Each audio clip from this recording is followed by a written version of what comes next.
Hello, আসসালামু আলাইকুম। কেমন আছেন সবাই? আশা করছি ভালো আছেন। আমি তো আলহামদুলিল্লাহ ভালো আছি। আবারও আপনাদের মাঝে ফিরে আসলাম সালমা কুকিং হাউস থেকে আরেকটা নতুন রেসিপি নিয়ে। এটা হচ্ছে চিকেন বল। দেখতেই পাচ্ছেন চিকেন বলটা দেখতে কত লোভনীয় হয়েছে। ঠিক যেন বাইরের যে চিকেন বলটা আমরা খাই ঠিক ওই রকমই হয়েছে। কিন্তু কোনো অংশে কম হয় নাই, আরো বরং বাইরের খাবারের চেয়ে খুব মজা হয়েছে। তো এই চিকেন বলটা খুব সহজে অল্প পরিমাণ মশলা দিয়ে আমি চিকেন বলটা কিভাবে তৈরি করব প্রথম থেকে শেষ পর্যন্ত আপনাদেরকে অবশ্যই আমি দেখাবো।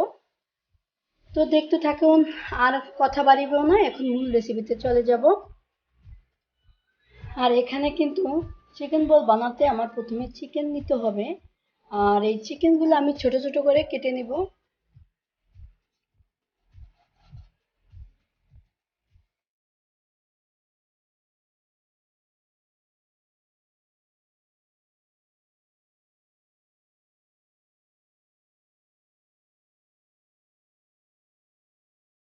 এই তো আমার মাংসগুলো কাটা হয়ে গেছে। এখন আমি এগুলো ব্লেন্ডার করে নিব। তারপরে আমার একটা পাত্র নিতে হবে, আর এই পাত্রের ভিতরে আমি পানি অ্যাড করে দিয়েছি। আর এখানে আমি সুন্দর করে চারপাশের আহ, আর কি কালো অংশটাকে কেটে ফেলেছি। আর এটা একটা একটা করে আমি পানির ভিতরে দিয়ে দিব। তখন চেপে আমি পানিটাকে বের করে মাংসের ভিতরে অ্যাড করে দিব।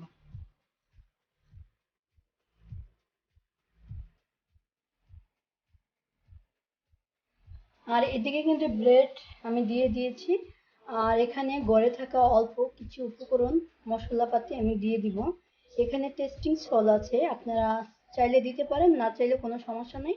আসলে টেস্টিং সল্টটা দিলে খাবারটা একটু পরিমাণ বেশি মজা হয়, তাই আমি 1 চা চামচ পরিমাণ অ্যাড করে দিলাম। এখানে কালো গোলমরিচের গুঁড়া আছে, আমি 1 চা চামচের অর্ধেক অ্যাড করে দিলাম। এখানে আদা রসুন পেস্ট আছে 1 চা চামচ, আমি অ্যাড করে দিলাম। এখানে 2 চা চামচ চিনি আছে, আমি অ্যাড করে দিলাম। এখানে পরিমাণ মতো লবণ আছে, অ্যাড করে দিলাম। এখন সমস্ত মশলাটাকে আমি ভালোভাবে ব্লেন্ডার করে নিব। আর অ্যাড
এরকম ছোট ছোট করে নিয়ে এরকম গোল করে হাতের তালুর সাথে এরকম করে গোল করে কিন্তু বানাতে পারেন।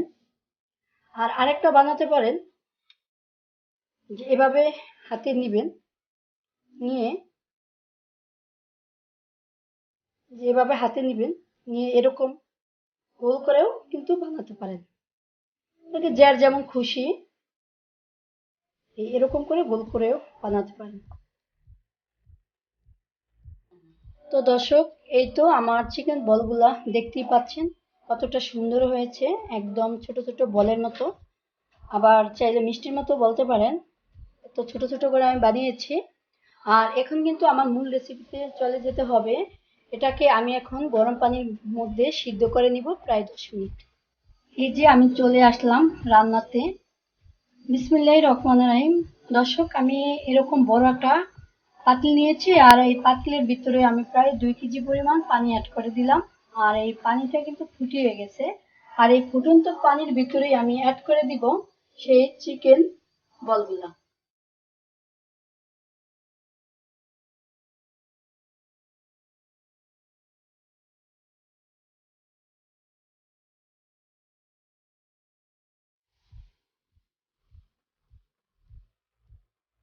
আমি এই চিকেন বলগুলা কিন্তু 10 মিনিট সিদ্ধ করে নিব, 10 মিনিট সিদ্ধ করলেই হয়ে যাবে।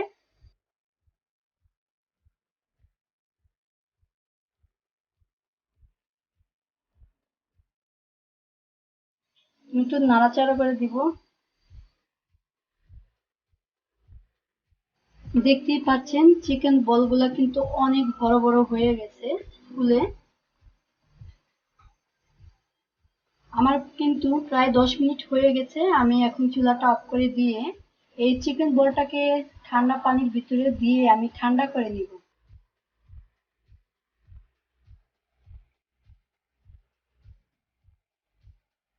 আর এখানে আমি একটা বড় বাটি নিয়েছি, আর বাটির ভিতরে আমি পানি অ্যাড করে দিলাম।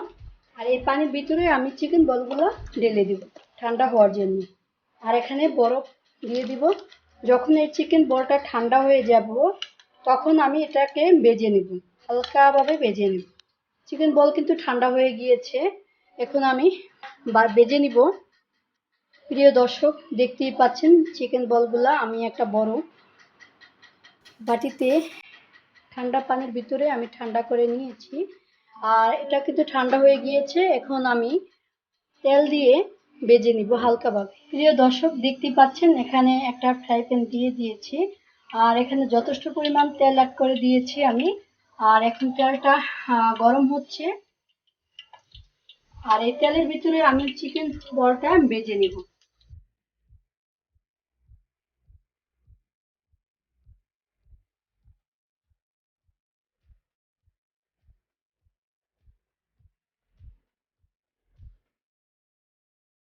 প্রিয় দর্শক, দেখতেই পাচ্ছেন চিকেন বলগুলা কিন্তু ভাজা হয়ে গেছে। এর চেয়ে আর বাদামি কালার করা যাবে না, কারণ বাদামি কালার বেশি করলে হার্ড হয়ে যাবে। আমি চুলাটা এখন অফ করে দিলাম, আর এখন এটাকে উঠিয়ে নিব। এই তো আমার কিন্তু চিকেন বলগুলা ভাজা হয়ে গেছে। আমি সব চিকেন বল ভাজিনি, অর্ধেকটা ভেজেছি আর অর্ধেকটা রেখে দিয়েছি। আমি ফ্রিজে রেখে দিব, বাকিটা পরে আরেকদিন ভেজে খাওয়া যাবে। এই যে দেখতেই পাচ্ছেন চিকেন বলগুলা ভাজা, চিকেন বল ভাজা। আর এটা হচ্ছে কাঁচা আর কি, আমি সিদ্ধ করে রেখেছি। আর এটাকে আমি ফ্রিজে রেখে দিব, আর এটাকে আমি পরিবেশন করে আপনাদেরকে সাজিয়ে দেখাবো। আমি এভাবে কাঠির মধ্যে ভরে নিব।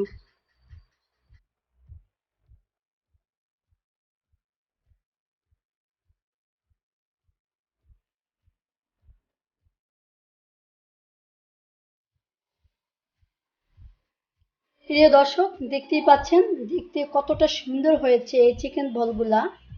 দেখে লোভ লাগছে, আমার এখনই খেতে ইচ্ছে করছে, মনে হচ্ছে অনেক মজা হয়েছে। তবে আমার মেয়ে খেয়ে দেখেছে, যে আম্মু আমাকে বলেছে যে আম্মু অনেক মজা হয়েছে, বাইরের থেকে অনেক মজা হয়েছে। তো দর্শক, আপনাদের কাছে আমার একটাই অনুরোধ রইল যে বাইরের কিনা খাবার বাচ্চাদেরকে খাওয়াবেন না। আপনারা যদি চান বাসায় কিন্তু আমারটা দেখে ট্রাই করতে পারেন, দেখবেন যে বাচ্চারা খুব পছন্দ করবে এবং বাচ্চারা সুস্থ সবল ভালো থাকবে। তো আমার এই রেসিপিটা যদি আপনাদের কাছে অল্প পরিমাণও ভালো লাগে তাহলে আমার চ্যানেলটাকে অবশ্যই একটা সাবস্ক্রাইব করে দিবেন। আর যারা আমার এই চ্যানেল সাবস্ক্রাইব অলরেডি করেছেন তাদেরকে অনেক অনেক ধন্যবাদ ও ভালোবাসা। আর যারা করেননি তারা অবশ্যই করে নেবেন। সবাই ভালো থাকবেন। আর আপনারা অবশ্যই কমেন্ট করে বলবেন যে আমার এই রেসিপিটা কেমন হয়েছে। কারণ আপনারা যদি আমার কাছে কমেন্ট করেন, আমার কাছে কমেন্টগুলো পড়তে খুবই ভালো লাগে। তো সবাই ভালো থাকবেন এই কামনাই করে বিদায় নিচ্ছি। আসসালামু আলাইকুম, আল্লাহ হাফেজ।